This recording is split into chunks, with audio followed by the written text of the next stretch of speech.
در مؤسسه تحصیلات میانه عمومی رقم 15 به نام ابوالقاسم فردوسی شهر پنجکند در صنف 4D به مناسبت ختم مرحله ابتدایی تحصیل چاره‌بینی معرفتی و فرهنگی برگزار شد. چاره‌بینی با سرود عمومی وطن سرشتی من آغاز یافت.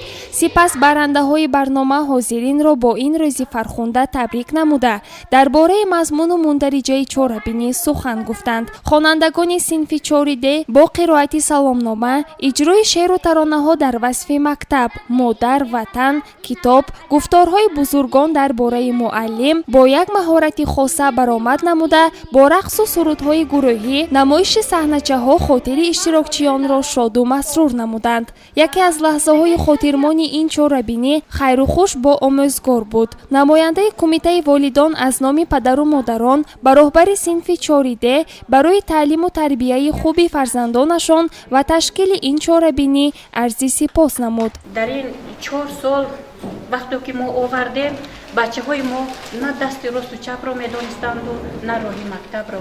امروز آنها خواندن، نوشتن، همه کارهای زندگی را آموختن از این معلمه مهربان. ما به این معلمه مهربان هزارها بار رحمت می‌گوییم. بچه‌های عزیز مهربان، وقتی که من دیدم اون لیسته‌های دستتان را، من خودم باید اومدم که یکم بار اون لحظه‌ای که شما به در مکتب اومدید اولا این را فراموش نکنید. دوم معلمه خودتان را فراموش نکنید که همیشه تا آخری عمر در لحظه‌های زندگی خود این سخنان معلمه برای شما در کار می شود.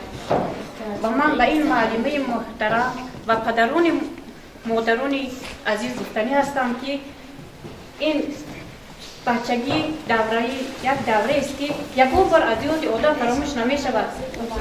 این همه این رو بچگان عزیز از یادتان نبرید. خوشبختی های همه زندگی برایتان نصیب گردد. جانشین سرور تعلیمگاه خواجه امقل علیف به خوانندگان صنف سپاسنامه و صورتهای خاطروی را تقدیم نموده به زحمت راهبر صنف 4D بهای بلند داد.